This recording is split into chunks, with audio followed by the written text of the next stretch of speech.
رابعہ بصری رحمت اللہ علیہ کو دنیا سے گئے ہوئے 1200 سال ہو چکے ہیں، لیکن ان کا نام آج بھی زندہ ہے، رابعہ بصری۔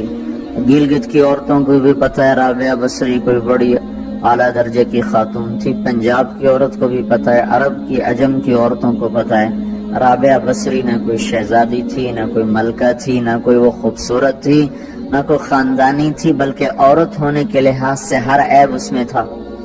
خاندان اچھا ہونا چاہیے تو وہ غلام تھیں، باندھی تھی، شکل اچھی ہونی چاہیے تو وہ بدصورت تھیں، کالی تھی۔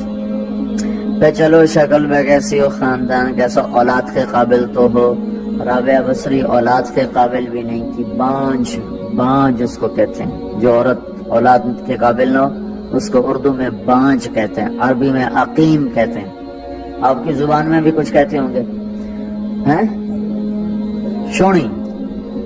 شونی تھی۔ تو اب بتاؤ عورت ہونے کے لحاظ سے کوئی چیز ہے؟ شکل، پہلا تاثر شکل کالی، دوسرا تاثر خاندان غلام، تیسرا تاثر اولاد کے قابل نہیں، بانج ہے، شونی ہے۔ تو 1200 سال کے بعد میں گلگت میں کیوں اس کا نام بلند کر رہا ہوں؟ میں نے کسی بادشاہ کی بیوی کا نام تو نہیں لیا، سکندر کی بیوی اور بنو امیہ اور بنو عباس کی ملکہ اور بیگمات ان کے نام تو نہیں لیے، میں کہہ رہا ہوں رابعہ بصری۔ ان کی عادت یہ تھی وہ روزانہ عشاء کی نماز کے بعد غسل کر کے کپڑے بدل کے اپنے خامن سے پوچھتی آپ کو میری ضرورت ہے؟ اگر وہ کہتے کوئی نہیں ہے تو پھر پوچھتی مجھے اجازت ہے، کہتے اجازت ہے تو پھر مصلی پہ کھڑی ہو جاتی ہے اور فجر کی نماز تک مصلی پر کھڑی رہتی تھی۔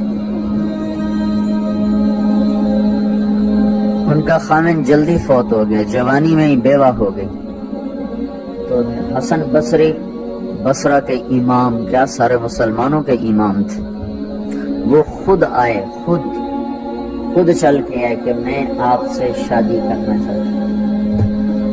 وہ کو شادی کا شوق نہیں تھا ان کو، وہ تو اولاد کے قابل نہیں، شکل صرف ان کی نیکی اور ان کا جو اللہ سے تعلق تھا، ان کو یہ لالچ ہوا کہ یہ میری بیوی ہو جائے تو اس کی تو فعل شاید میری بخشش ہو جائے۔ تو ان کے پاس آئے، کہنے لگے رابعہ میں آپ سے شادی کرنا چاہتا ہوں، خود پیغام لے کر آئے۔ تو انہوں نے فرمایا میری 4 باتوں کا جواب دے دو تو میں شادی کر لیتا ہوں۔ کہنے لگے کیا؟ کہ یہ بتاؤ میں جنتی ہوں کہ دوزخی ہوں؟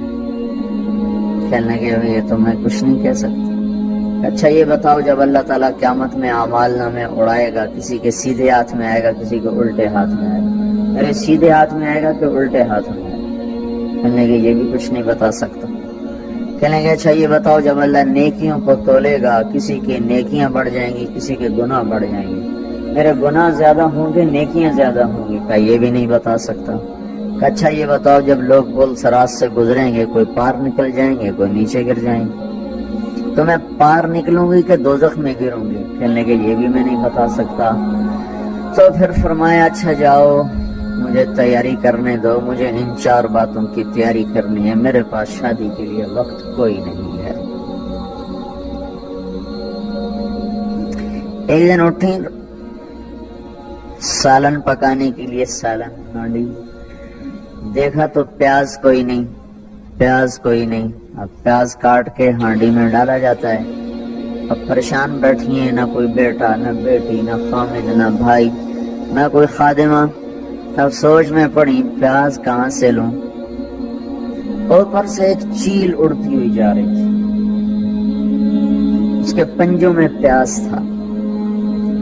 جب وہ اوپر آئی ہے تو اس کے پنجے چھوٹے اور پیاز سیدھا رابعہ بصری کی گود میں آ کے گرا۔ جو ہم سے دوستی لگاتے ہیں، ہم پرندوں کو ان کا خدمت گزار بنا دیتے ہیں۔ ہاں، جو اللہ سے دوستی لگا لیتے ہیں اللہ دنیا ان کے لیے مسخر کر دیتا، اللہ دنیا ان کے پاؤں میں ڈال دیتا۔ تو جب ان کا انتقال ہوا، رات کو ان کا انتقال، تو اپنی خادمہ سے کہا بس 2-4 آدمی بلا کے مجھے جلدی سے دفن کر دو، کسی کو نہ بتاؤ، صبح لوگوں کو بتا دینا، اور مجھے کفن دینا میری وہ اس چادر میں جس میں میں تہجد پڑھا کرتی تھی۔ تو انہوں نے راتوں رات دفن کر کے صبح اعلان کیا، شور مچ گیا، ہے کیوں بتایا، کیوں نہیں بتایا، کیوں؟ تو اگلی رات ان کی خادمہ نے ان کو خواب میں دیکھا، سبز لباس پہنا ہوا، حسن و جمال، سورج چہرے پہ چمک رہا۔ پوچھا آپ کے ساتھ کیا ہوا؟ کہا میرے اللہ نے میرے ساتھ بہت عمدہ معاملہ کیا۔ کہا آپ کی وہ چادر کہاں گئی جس میں آپ کو کفن دیا تھا؟ کہ وہ اللہ تعالیٰ نے اتار لی ہے اور مجھے جنت کا جوڑا پہنایا ہے، اور اس چادر کو اللہ نے سنبھال کے رکھا ہے، جب قیامت کے دن میری نیکیوں کو اللہ تولے گا تو اس چادر کو بھی اس میں تولے گا۔ انہوں نے پوچھا منکر نکیر کا کیا ہوا؟ سوال جواب ہوتا ہے، منکر نکیر آتے ہیں، ان کا کیا ہوا؟ کہ وہ آئے تھے تو انہوں نے مجھ سے کہا من رب کی، تیرا رب کون ہے، تیرا رب کون ہے؟ تو میں نے منکر نکیر سے کہا جس اللہ کو 40 سال نہیں بھلایا اس کو 4 ہاتھ زمین کے نیچے آ کر میں بھول جاؤں گی۔ یہ نہیں کہا ربی اللہ ہے، بلکہ ان کو یوں کہا کہ جس رب کو 40 سال میں نہ بھلا سکی اس کو 4 ہاتھ زمین کے نیچے آ کر میں بھول جاؤں گی۔ تو منکر نکیر نے کہا اس کا آگے کیا حساب لینا، چلو بھائی واپس چلو، چلو بھائی واپس چلو۔ یہ بات آپ نے حضرت عمر سے فرمائی تھی، عمر وہ کیا دن ہوگا جب تو قبر میں ہوگا اور منکر نکیر آئیں گے زمین کو چیرتے ہوئے، اور ان کے ہاتھ میں ہتھوڑا ہوگا، ساری دنیا کے انسان جن اٹھانا چاہیں تو اٹھا نہیں سکیں گے، اور ان کی آواز میں بجلی کی کڑک ہوگی، اور وہ زمین کو چیرتے ہوئے آئیں گے، ان کے دانت لمبے ہوں گے، تو وہ آ کر تم سے سوال کریں گے من ربک ما دینک من نبیک۔ تو حضرت عمر کہنے لگے یا رسول اللہ میرے ہوش ٹھیک ہوں گے، جیسے میں اب بیٹھا ہوں میں ایسے ہوں گا؟ تو ہمارے نبی نے فرمایا ہاں تو ایسے ہی ہوگا جیسے تو آپ بیٹھا